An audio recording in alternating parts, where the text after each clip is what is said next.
Welcome to The Explainer. Today we're diving into a really fascinating shift in how software engineers are standardizing those complex, highly repetitive workflows using OpenAI Codex agent skills. If you've ever used AI to write, review, or debug your code, you know the drill. You've likely hit that wall where you feel like you are literally just repeating yourself over and over again. Well, today we're going to look at the actual architectural solution to that problem, and we'll be anchoring our discussion around a wildly popular public repository known as the Dimillian Showcase. So let's just jump right in. Look, we have absolutely all been there. You open up your IDE or your Codex app, and you want the AI to review your latest code against your team's specific super nuanced guidelines. So what do? You end up typing out this massive paragraph explaining your project's architecture, the specific dependencies you use, the exact formatting you expect for the output, the whole shebang. And you do this for a code review today, a debugging session tomorrow, and an App Store release on Friday.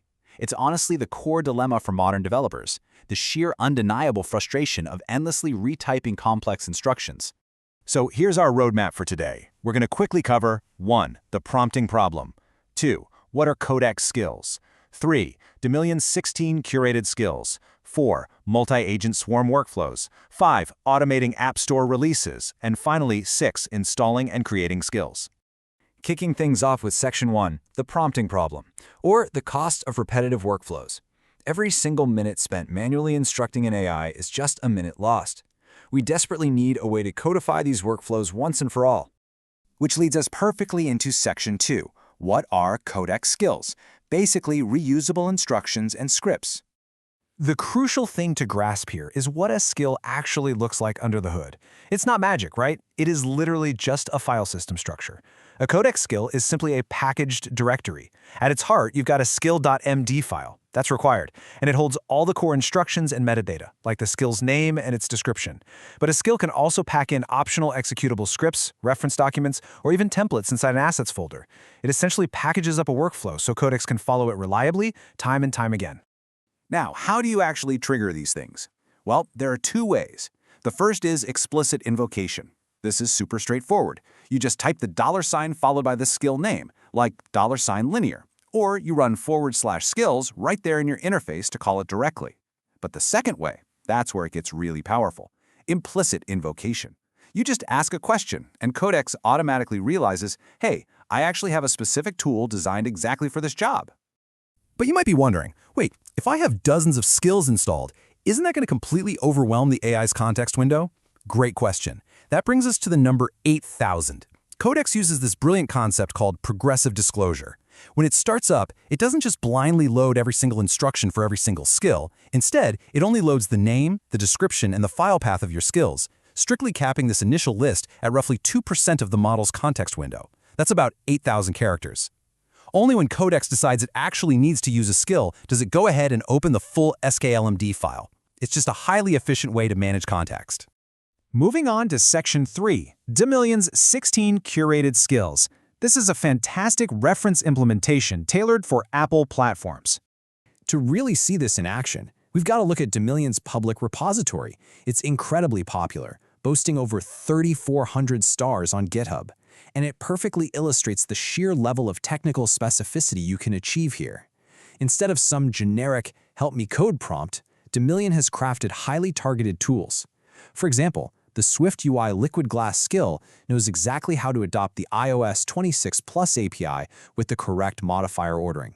The Swift concurrency expert reviews code specifically for Swift 6.2 actor isolation and data race diagnostics. And the SwiftUI performance audit?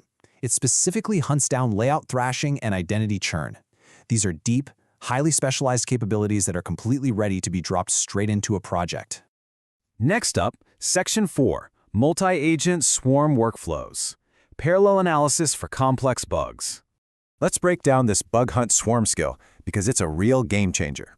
When you trigger this, you aren't just talking to a single AI agent anymore. You are actually orchestrating 4 read-only agents working in parallel. Notice how the labor gets divided up here. One agent's only job is to reproduce the bug right from the initial report.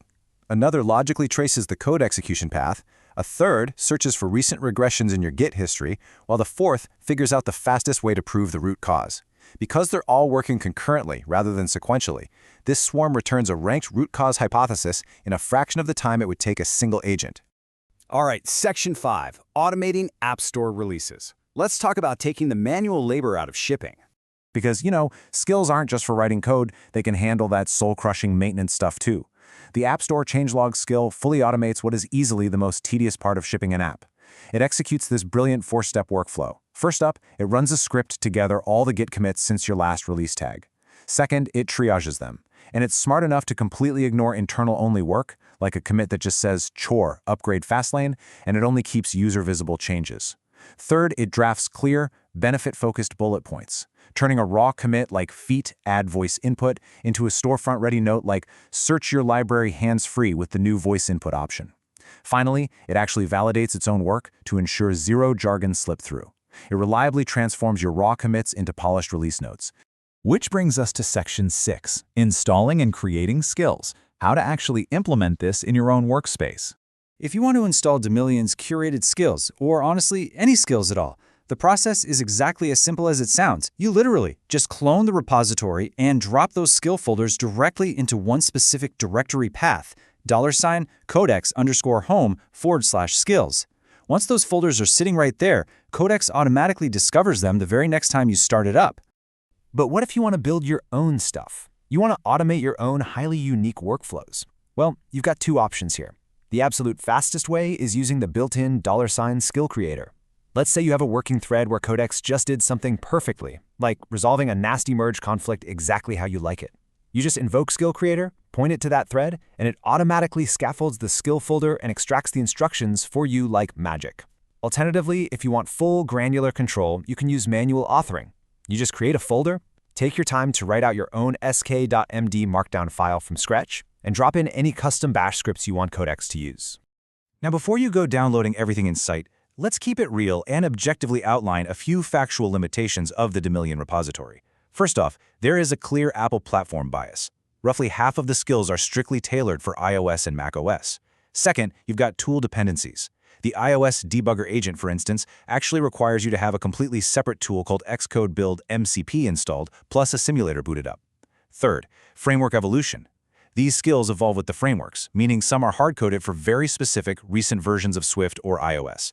And finally, output dependency. At the end of the day, remember that skill files are just instructions. The actual quality of the output still entirely depends on the underlying AI model's capabilities on any given day. And that brings us to the end of our explainer. We've seen how standardizing your workflows as Codex skills can save just massive amounts of time, reduce prompt fatigue, and even orchestrate multi-agent swarms to hunt down bugs. The architecture is right there, sitting in your Codex home directory, just waiting to be utilized. So I'll leave you with this one question to think about as you look back at your daily workflow.